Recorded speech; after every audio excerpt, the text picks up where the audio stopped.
Peace, friend. I'm back with another one. Shout out to the brother Karumio for the content on the Creek Indians, their bones, physical descriptions, and the disfranchisement by Native Americans. We're going to jump straight into it. I'm not going to hold y'all too long, but also, if you're new to the channel, hit that subscribe button. To all my returning viewers, as I always say, I appreciate y'all. We're going to make this content if it wasn't for y'all. Once I hit 500 subs, I'm doing a second giveaway. I've done one giveaway at 250. I'm doing another one at 500. I appreciate the support. Watch the video fully because you never know what topic or what video I may ask questions about once I hit that 500 subs. So I'm not going to hold y'all too long. We're going to jump straight into it. Let's go. Peace and love, family. On behalf of Akuno Senko for Bay, you know what I'm saying? Jay, where you at? We're trying to help our people elevate. Hope. H-O-P-E. We're giving them hope. We doing what we got to do, you know? Every day, one step at a time, man. We're going to make it happen. Helping our people elevate. Yeah. Sometimes I practice, focus, thought, and meditate. I'm trying to come with other ways to help our people elevate and seeking knowledge, make me levitate. The lifted mental state is what results from how we orchestrate. This for the family's sake. Let's self-reflect and self-evaluate. And every day, make sure the steps you take, you calculate. Receive a master's fate. I know I can't exist without the hate, but that's okay. I balance that with higher self today. Success is on this way, and after that, my flesh can pass away.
It says here, Life Among the Texas Indians, the WPA Narratives, from this book right here, as you can see.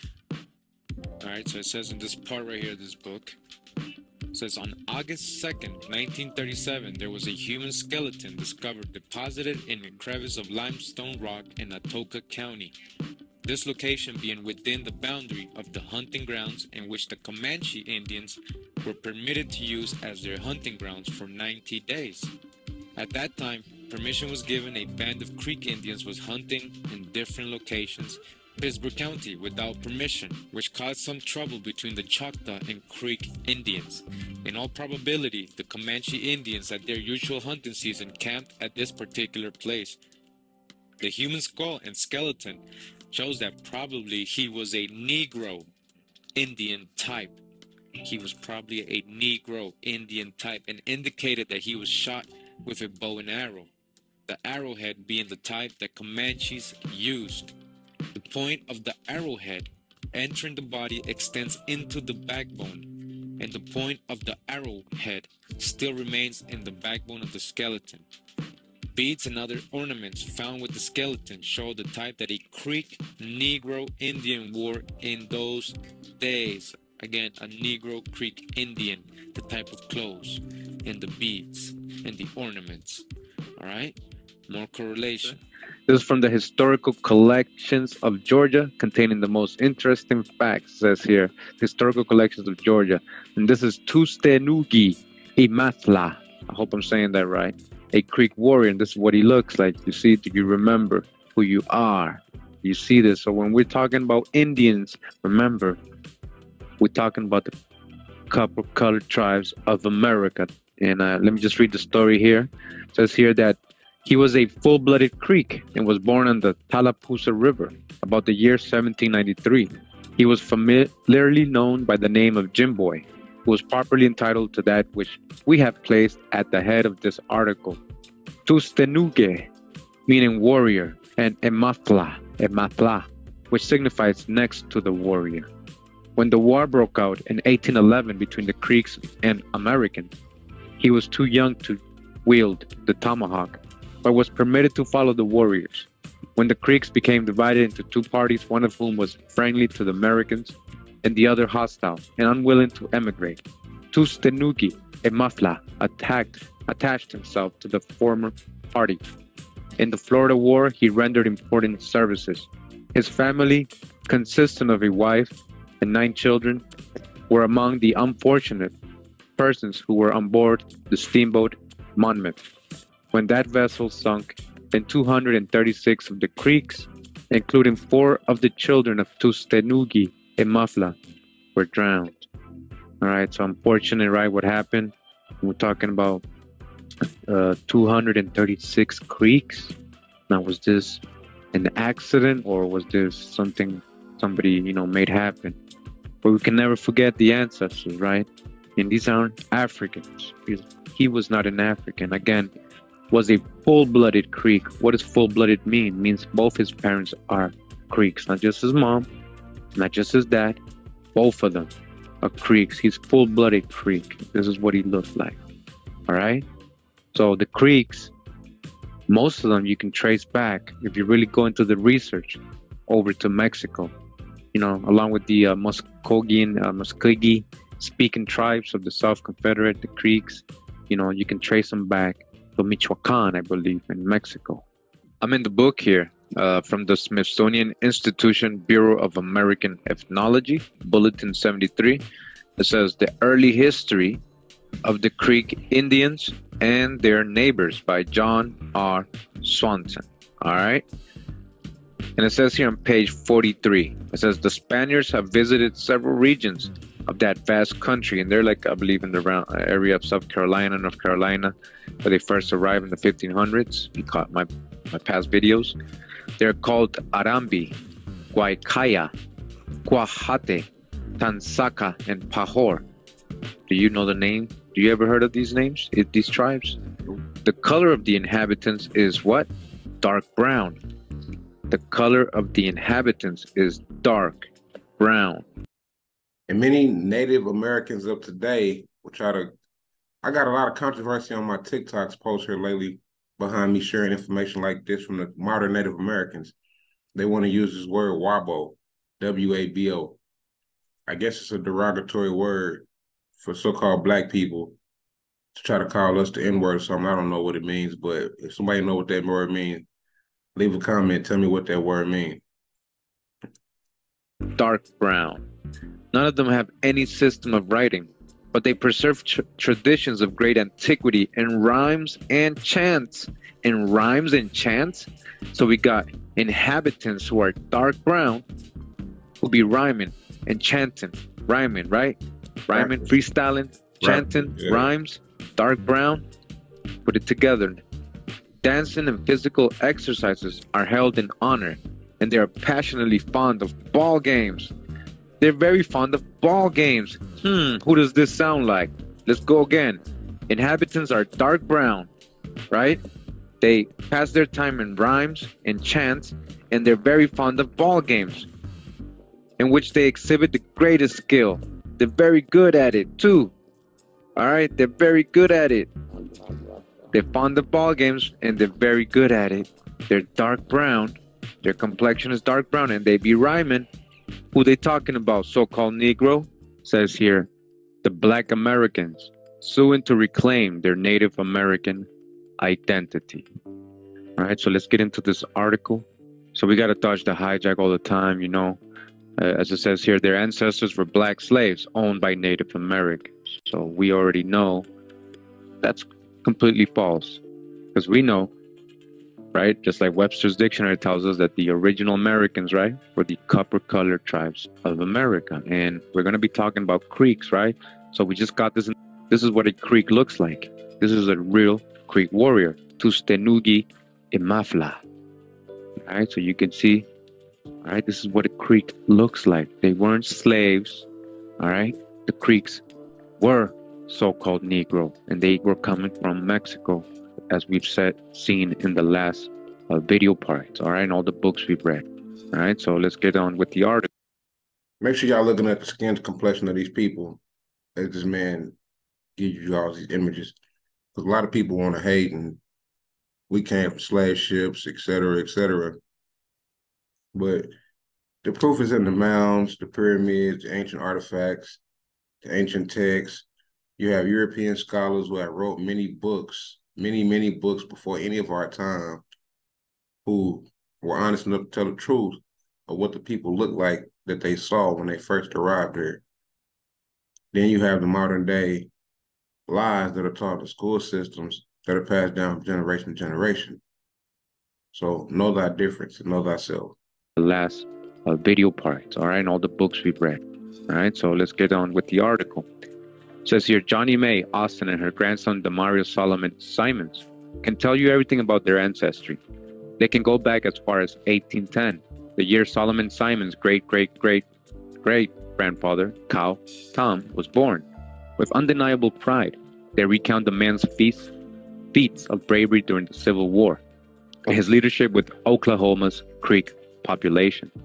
In fact, they are so determined to let the world know exactly who Cow Tom was that they're suing the Creek Nation to make sure his descendants aren't forgotten. Solomon Simons and his grandmother are black, but they argue they're also Creek, and they're fighting to reclaim their identity. They're fighting to reclaim their identity. And that's what all of you are basically doing right now as well. In 1979, a new tribal constitution made it more difficult to prove Creek ancestry.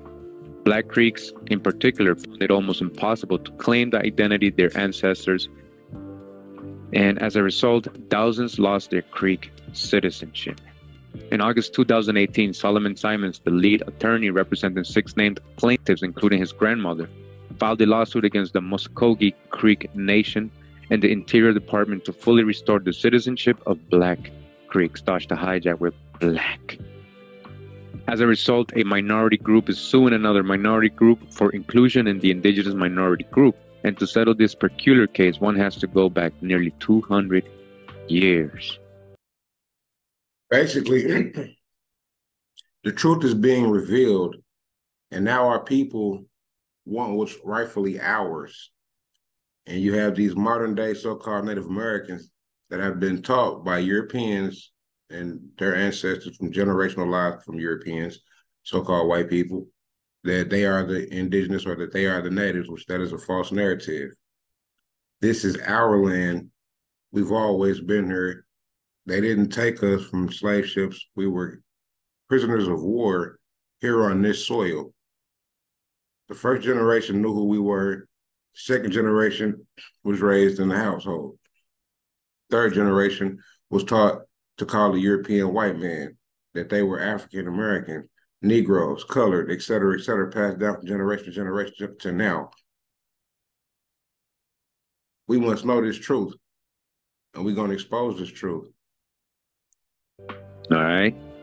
All right, so we see here the beautiful great mother, Johnny Mae Austin, says whose grandfather was a Creek to the bone, is a plaintiff in the Creek Freedman suit. A Creek to the bone, just like Tustenugi Imafla. A Creek to the bone was a full-blooded Creek. All right, full-blooded Creek. No Africans, there's no slave, no nothing like that. Dodge the hijack. All right, so it says Austin, 86, was born in Haskell, Oklahoma. Her grandfather, Jake Simons, was Creek to the bone, she says. Simons spoke fluent Creek, and Austin chuckles at the memory of him using Creek curse words. When I interviewed her in her North Tulsa home, she sang me one of the songs her grandfather taught her, also in Creek. I'm going to stop pausing it, but I got to give a shout out because I'm in Oklahoma and they're talking about where I grew up at. And I'm also Creek. I have my registration card out. I'm not going to put out my information on her. But I'm Creek, Cherokee, and Choctaw on both parents' side. I'm Creek on my father's side, Cherokee and Choctaw on my mother's side. And so this is why I'm presenting this information. And I have never watched this man's video, so if you see the way I'm responding to it, you'll see these are real reactions. Jake Simons was Cowtown's grandson. He, like other black slaves owned by Native Americans, dodged a hijack, made his way west on the Trail of Tears, the forced relocation of Native American peoples from Florida to Oklahoma. Some of Cowtown's descendants dispute he was ever a slave. I told you, some of Cowtown's descendants dispute he was ever a slave. Again, let's go back. Tustenugi Imafla, a Creek warrior, was a full-blooded Creek. Full-blooded, both parents. They aren't slaves. He was a full-blooded Creek, just like Johnny May Austin's ancestor. All right? Some prisoners of war. Slave comes from the word Slavic. I'm not going to get into that, but we were prisoners of war. documents say he was initially a Creek slave. Either way, he arrived in Oklahoma in the early 1830s and soon became a pillar of the Black Creek community and a man of considerable economic and political stature. Accounts from Cowtown's grandchildren describe him as a jet black man of medium build, whose success was measured by his seemingly unlimited supply of cattle. A cultural broker helped by his English skills and familiarity with white American culture, Cowtown eventually served as the principal chief of the Canadian town, a freed black township within the Creek Nation, and also represented the Creek Nation before the Interior Department. Cowtown's success was not particularly unique among hardworking Black Creeks in eastern Oklahoma. On 18 November 1910, the Topeka Plain Dealer reported that a large percentage of the Negro population on the eastern side of the state had rich allotments from their Indian citizenship. So you hear this, right? Rich allotments from their Indian citizenship. We had Black Wall Street, and then also there were many towns, Boley, Okmulgee, Muskogee. There's so many towns that had so-called Black richness. We had farmers, we had businesses, we had so much here in Oklahoma before the 1921 massacre. And also, if you go back to the video I did of Black Towns, I have mentioned a few of Black Towns of Oklahoma in there as well.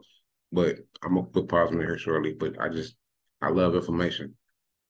How did these slaves get land? Well, now you know they were Indians. According to the same article, many of them started out as slaves of the Creeks, but gained freedom through the Emancipation Proclamation. The U.S. government compelled Native Americans to sign treaties allowing their former Negro slaves to share in their landed inheritance, meaning Black former slaves were given plots of land in the Creek community. That was their land originally. And again, their family, his descendants, they dispute he was ever a slave. So listen to the family. Don't listen to what these documents are telling you, because that's a white man version of what they call you. They call you African. Remember in the last video, they called you African so they can enslave you. If they called you Indian, you'd be free. All right? Continuing, says, in Oklahoma in the late 1970s, Austin routinely received mail from the Creek Nation. The mail typically included news, ballots for voting on tribal matters, and checks for shares of the revenue from land and cattle dealing. That mail was a connection to an identity Austin always thought was true. It's just who I was, she says, until the mail suddenly stopped in 1979. This was the result of a 1976 federal lawsuit during which the Creeks had managed to shake off some of the paternalistic reach of the U.S. government. Creeks then voted to reconstitute citizenship parameters, kicking out many Black people who had enjoyed citizenship since 1866. According to Daniel Littlefield of the Sequoia Nation Research Center, there's a strong element of we are a tribe, Indians, to that decision. So I think it was probably just out-and-out racism that motivated those people to remove Black people from inclusion in the nation. Citizenship parameters were now limited to those who could find ancestors registered on the 1906 Dawes Roll, a specific federal census that defined Native Americans according to the vague principle of blood quantum. Without the intricate genealogical testing that is readily accessible now, the Dawes Roll, based on interviews and eyeballing of people's ancestry, yielded less than precise results. Austin recalls a family story about her grandparents, one who looked very dark, was assumed not to have Creek ancestry, and another, whose skin tone was very light, was assumed to be a Creek, but both were equally Creek. All right, so you see that same family. All right, one was dark. He was again considered a slave, African, not indigenous. His family, who's a little lighter, yeah, he was Indian. Now we've been reading the article, right? Making Indians white, because now we know that these were not based on color, but based on status. White meant status, black status, social status. All right. $5 Indians. I did a video on that. And also, I just called where he was talking about 1866, I believe it was. But this is why these Native Americans make it hard for us to get our citizenship or get assistance from Creek Nation here in Oklahoma, period. They want to keep the real natives or indigenous people from getting what's theirs. Let's get this to our heads. They were playing games when they were doing all these classifications. All right. Today, if you want a Creek citizenship, you would have to find a direct lineage to a person on that role. Nathan Wilson of the Creek Citizenship Office says, Austin can't trace her direct lineage to the Creek by blood list of that role, which the Citizenship Office uses for validating citizenship. But her family can be found on the Creek Freedmen list of the Dawes Roll. Coincidentally, their own and their ancestors' blackness nullified their Creek by blood status. You're hearing this, right? Instead, their case rests on an 1866 treaty between the U.S. government and the Creek Nation, which makes plain the nation's thoughts on citizenship. So these modern day Native Americans got contracts with the U.S. government, and they say who is and who's not Native, or how much percentage you have, et cetera, et cetera. But this is why it's hard for us to prove that we are the true indigenous people, because these false indigenous or natives and these pale-skinned Europeans made contracts to keep us out. Or they're from Africa, they're from slave ships. So get that out your head, and we're going to learn this truth. We didn't come from slave ships, we've been here. There are among the Creeks many persons of African descent. Dodge the hijack. The treaty notes, so that's the treaty from 1866 when they're already pushing the hijack, right? Of you making you an African slave and all that. And lists Cowtom as an official delegate of the Creeks. And this is Sharon Lancey Scott, Secretary of the Creek Freedmen Band in Oklahoma City. The treaty states that persons lawfully residing in said Creek country, or even those who temporarily left as well as their descendants, may return within 1 year from the ratification of this treaty, as can their descendants and such others of the same race as may be permitted by the laws of the said nation to settle within the limits of the jurisdiction of the Creek Nation as citizens. All descendants, the treaty adds, shall have and enjoy all the rights and privileges of native citizens, and the laws of the said nation shall be equally binding upon and give equal protection to all such persons and all others of whatsoever race or color who may be adopted as citizens or members of said tribe. Solomon Simon says the Creek Nation is not a race, it's a political entity, and they've got obligations. His main claim is that that treaty is still good law and hasn't been abrogated. He anticipated the Creek Nation's arguments. They're going to say they have a right to determine who are citizens. Technically, he agreed. I believe that it is your right to determine citizenship like any other sovereign nation, but just like any other sovereign nation, not a race, you, the Creeks, signed a treaty. This isn't Solomon Simon's first legal battle with the Creek Nation. In the early 2000s, he tried 2 cases somewhat similar to the one he filed this summer, but back then he did so within the Creek Nation's judicial system, with 2 other descendants of Black Creeks, Ron Graham and Fred Johnson, as his clients. After several bouts in the Creek Nation judicial system, Solomon Simons lost the case. The setback hasn't stopped him. As he pushes forward with his case, he follows in the footsteps of 2 earlier activists, Rhonda Grayson and Sharon Lancey. Both are relatively unassuming women and trailblazing activists for citizenship rights of Black Creeks. Grayson, a financial manager of delivery and repair service, grew up partly on the country roads of Wewoka, Oklahoma. where her great-grandmother, America Cohey, lived. Cohey only spoke the Creek language, and she only attended the Indian church. Grayson told me as she stared at the picture, rubbing her hands along the glossy laminated frame, she was 90 when we were kicked out of the nation. As a young person, Grayson didn't know about her family's expulsion from the nation. It was only when she talked with her grandmother that she decided to start doing my own research in the early 2000s by just going to the Oklahoma History Center. She wondered why my mother and my aunts, no one was enrolled in the tribe until someone at the History Center told me that my family were on Creek freedmen rolls. Lindsay, a retired hospital manager, recalled her mother telling her of their ancestor Legus Chateau Perryman, a black man who served as a principal chief of the Creek Nation from 1887 to 1895. And this is him right here, as you can see, right? She didn't realize she was a Black Creek member until 1979 because the distinction did not have much meaning before then. For Lindsay and her mother, she was Creek first. When her official Creek mail stopped coming, my mother called the Creek Nation, and they told her and my grandmother that they were freedmen and weren't entitled to any more checks, Lindsay said.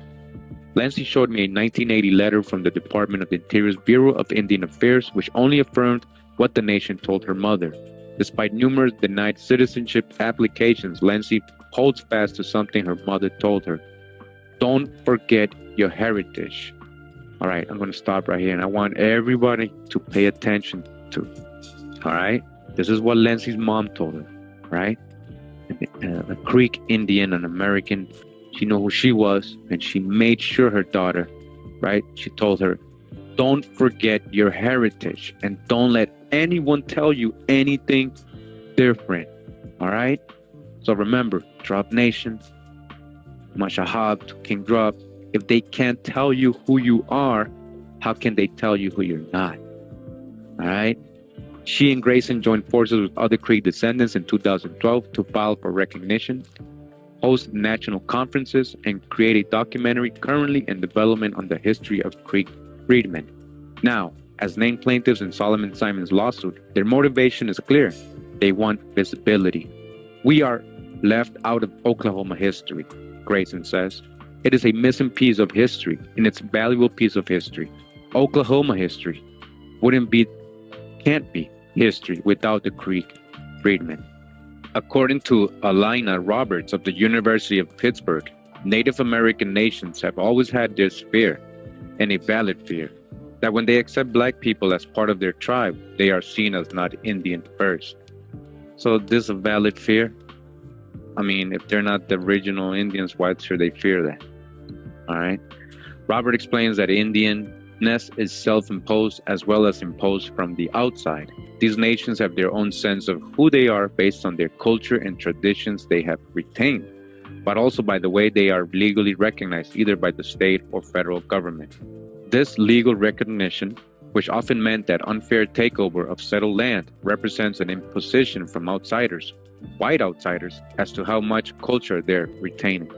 In fact, in the minutes of a 1977 quarterly Creek National Council meeting, the then Principal Chief Claude Cox expressed his concern with the former 1866 Treaty and Associated Constitution of 1867. When you go back to the old Constitution, you are licked before you start because it doesn't talk about Indians. It talks about citizens, he told the council, referring explicitly to Black districts within the Creek community. He described his fear of being outnumbered. You hear that? If we want to keep the Indian in control, we've got to take a good look at this thing and get us a constitution that will keep the Creek Indian in control, he says. But this isn't just about identity. As identity parameters could dictate sharing in financial gains, Robert says the actual disenfranchisement of Black people by the Creeks and the Cherokee started in the late 20th century, coincided with a time when a lot of the tribes had begun to build their economies and make a lot of money. She points out this was precisely the time when many of the nations started to see an influx of enrollment applications. I want to read that. book, Unspeakable Tulsa Race Massacre, right? By Carol Boston. Just something real quick.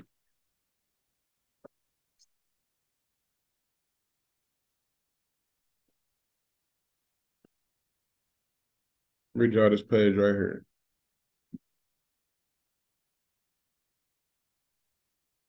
It says, once upon a time in Tulsa, there was a community called Greenwood.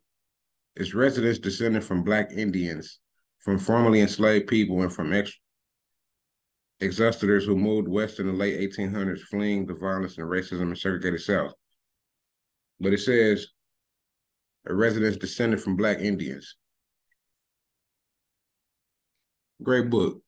Talks about the Tulsa Race Massacre, 1921 massacre. And the fact that he's touching on this, and I'm just listening and hearing, it started in the late 20th century.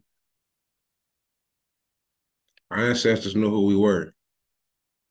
Current Creek Principal Chief Jamie Floyd declined to comment, and his press officers referred me to the nation's citizenship office led by Nathan Wilson. So he don't want to comment because he knows what's up. Don't want to comment. We're an independent agency constitutionally, and we're listed in the Constitution as independent, Wilson told me. But the vagueness of the nation's response shouldn't be read as a dismissal of the importance of the citizenship issue. In fact, the Creek Nation is lawyering up. Venable LLP, a top Washington, D.C. law firm, contacted Solomon Simons in August on behalf of the Creek Nation. Both the Creek Nation and the Interior Department have filed motions to dismiss on 5th October, and the court will respond on 2nd November. Creek leaders know that this won't be an easy fight. The Cherokee Nation and Seminole Nation lost in 2017 on similar grounds. For Solomon Simons, the case is clear-cut. His message to the Creek Nation is succinct. You have to follow the law like everybody else. Again, you have to follow the law like everybody else. And again, this was the article, The Black Americans Suing to Reclaim Their Native American Identity. Why do you have to fight so much to prove who you are? Why? When we look, so I'm like you guys. I celebrate American history, which is our history, every month out the year. And I hope that for parents and kids that go home, now we have. What do you got on his head? What do he look like? The internet. Now we have tools at our hand. And no, you aren't being taught Black American history in schools, but now we can still go out and find that history. It's not like when we grew up and maybe it was buried someplace in the encyclopedia. All you got to do is go type in some words and you can get it right now and understand where you've come from and how special you are. Can I just end with this one thing? These four brothers sitting here, we didn't all come from Africa. And there was a there was a country before 1492. And our history goes way beyond 1492. So you can't start us at 1492. We were always here. We were always here. We were always here. We were always here.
Justice.